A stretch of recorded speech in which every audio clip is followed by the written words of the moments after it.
Howdy. Welcome back to Dion Talk. In today's video, I'm going to ask my friend Michael Zuber, author of One Rental at a Time, to answer a question that comes up a lot when I'm talking with a new investor. When we're looking to buy a property and we're going to live there, in a primary house, there is a list of things that we look for, or a list of things that us and our spouse looks for. But when we're looking for a rental property, that list of things that we're looking at is completely different. As an investor with over 20 years of experience, having currently 180 plus units in your portfolio and having done several flips, what do you look for when you're buying a rental property? When I look for a rental property, unlike a primary, the biggest thing for me is the numbers or the math, right? You're a member of my course, you know that everything is by yield. So that's really the answer. And I'm serious about that. In my spreadsheet, which you've seen, I compare a 1-bedroom, 500 square foot house with a 20 unit apartment building in the same spreadsheet. And I put all the numbers in, all the costs, the down payment, make ready, closing costs, all of that. And I'm trying to get to a yield. So for me on an investment property, there are only two things. Primary one is yield. And then I do have what I call a veto factor, because sometimes when you just use numbers or math to find a deal, it leads you to the wrong part of town. Right? This is the problem, I think, with the 1% or the 2% rule, that it often takes people to difficult places to rent and manage, right? Where you want to avoid. So I have something called a veto rule. My wife, Olivia, is the veto power.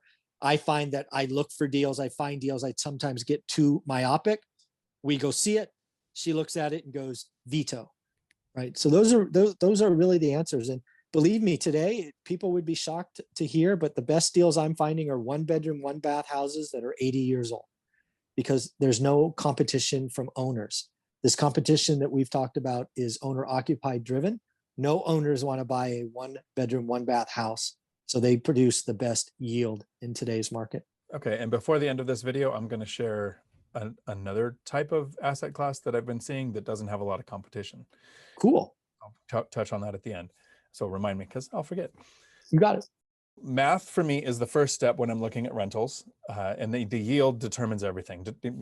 If it's not going to cash flow, even looking at if I'm going to do a house hack, it's a year later. I've already moved out. All the rentals, all the units are rented, and I'm looking at what rents should be in a year and compared to now, giving it some wiggle room to figure out if it's going to be a good deal or not. If that doesn't work, I never look at anything else. I never really stop where it's out on a map. It's just stop, delete that email. For rentals, I then look at, once the math is the way I want it on a property and I'm going to make an offer, I look for some other things that help limit tenant turnover. So I want units, because I do small multifamily, that are side by side, because if tenants live above another, they noise complaints.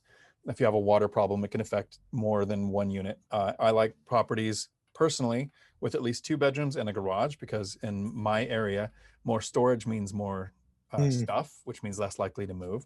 I like fenced yards because I allow pets. People with pets don't move as often because they have to relocate an animal, even if their human moves with the pet, it's still a relocation. I look for multiple economic drivers. I want something like a port, a base, Boeing, Amazon, a college, a hospital, so that if there is something that changes, like Boeing moves to another state, a couple of my units might be impacted, but not all of them. And so more sources of tenants in the area. And then I do look for, and I try to be as PC as possible, safe neighborhoods. So it's not quite a war zone, but I don't look for class A or class B plus neighborhoods either, because I wouldn't want the rent so high that if there is an economic downturn, a lot of times those are the tenants who can move to a class C neighborhood to save money. But very rarely do people in an economic downturn move to more expensive rentals. Agreed. Those are the things I look out for a rental. Someday I'm going to buy a primary house, but not today. But since I get paid to live where I'm at and I house hack now, when I do look for that, what did you look for when you were buying your primary house? Because I know that almost anyone I've ever talked to about buying their house, math was the last thing they looked at after, can I qualify for it? Yeah, math was no part of the equation. Buying our primary house was purposeful. We had a very small geography we wanted to be in, so we limited our scope. And basically, we had a young daughter at the time, so school systems were the dominant force. So yeah, we had 2 school systems that we were willing to buy in. So yeah, we live in the Bay Area. but we were probably only looking in, God, 9 or 10% of what people would call the Bay Area. So we had a very small geography. We were looking for newer, which was 5 years or less. We preferred a yard. We ended up not getting one, but we had definitely preferred a yard. Wanted a garage. We wanted a place for stuff. But yeah, math was not a part of the equation at all. It was take care of our daughter. We want to give her the best education possible. We were buying with the intention of not moving until she graduated high school. So it was like one and done. We weren't going to be there 2 years and move again.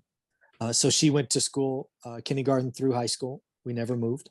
Then it was commute, right? We do live in the valley. It's very expensive. So we actually ended up in a place where we are what's called reverse commute, right? Which is really awesome.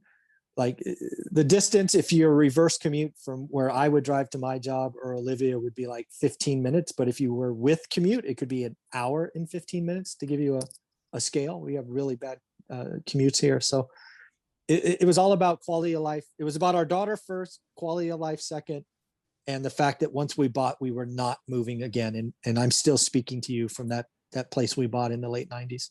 This is really why I wanted to ask this question, because there's so much that can be taken out of the conversation of, if you're looking to buy properties and you're an investor and you look at investment properties, math dictates everything. And then you have other criteria that you don't have to have. If the math isn't right, you can't make it work. But if the math is right, you can work around other problems. Correct. But if you're buying single family houses, your competition is people who literally don't include math in their decision-making process. Do you want to compete with somebody who says price doesn't matter if I can afford it? So you're competing with investors who have strategies to narrow down what they're investing in, and you're competing against home buyers who are thinking of their kids, quality of life, distance to work, do I have a work office, all of these things that an investor isn't thinking of from their personal point of view. Mm-hmm. Because hopefully investors know this, people will rent anything. Yes. The goal is to have it as attractive to the largest group of people as possible.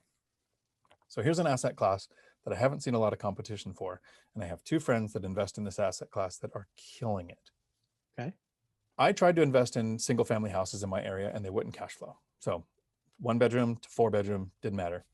Okay. I adjusted strategies to small multifamily and I was able to find, not a lot, but I have 16 units now and they cash flow. But investors buy small multifamily and home buyers were buying single family, which is why they don't cash flow.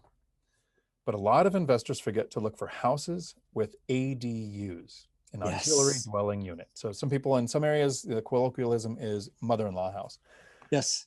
And I have a friend who the first rental property that he purchased, I'm hoping to do a deal deep dive with him on it, was a 4-bedroom house and a 2-bedroom house on one property. Numbers were kind of like a duplex, except the price was a little bit less than what those two houses would have cost. And the rents are way more because they're not renting units. Those are homes. Yeah, that is my favorite asset. Multiple homes on one lot. Yes. I mean, if I could only buy houses with ADUs or mother-in-law units, if that's the only thing I could buy, I'd be wildly excited. Because again, you're renting 2 homes, but you're basically paying for a home and a half. So the math is awesome. And I'm wondering how many people watching right now who are investors who just sat back in their chair and thought, I don't even have ADU in my auto searches. Like that's the thing that you can tell your agent that you're looking for. Most of them. Because you don't have home buyers. They don't want that. They don't want tenants. They don't want 2 houses. And a lot of investors forget to even search for that asset class. You're right. I see behind you, you have a new banner. I do. Can you tell me a little bit about that? Yeah. One of the things that I'm always striving to do is have goals that drive me. And both you and I are doing what we're doing here on YouTube to help people. And what I always try to do is, okay, I'm helping now a couple of years on YouTube with daily videos. But for me, it's about, am I having any impact? And the biggest impact that I can track is a student or a follower doing a deal, right? Closing a rental. So what I've done is I've created a goal of 500. I want to see people do 500 deals in the next year. That's the banner. And when you tell me about it, I will not only celebrate your win, but I will mail you a little postcard. And we're going to see if we can't do 500 deals this year.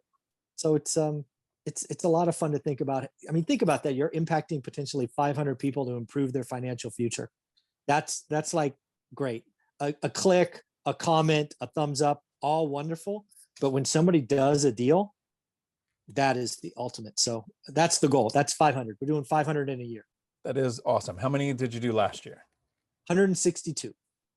So very aggressive, a great number to shoot for. That's a huge improvement. And I thought of this when we were recording a video for your channel, so I want to do it again. I want you to think of something that if people tell you about their deals, the people that study my channel and your content, have taken your course, read your book, and get a deal, that if you get those 500 deals in the next year, so from June 1st, 2021 to May 31st, 2022, Yep. we're going to think of something creative that you have to do if you hit that number. I agree. I think that's a lot of fun. I need to have an answer by next week. Good. Awesome. That gives us a week to come up with something. Thanks again, Mike, for your time. I really appreciate when you come on here and help out people. I love what you're doing. Thanks, buddy. All right. Until my next video, thanks for coming to my Dion talk. We're sorry, the number you have dialed is not in service at this time.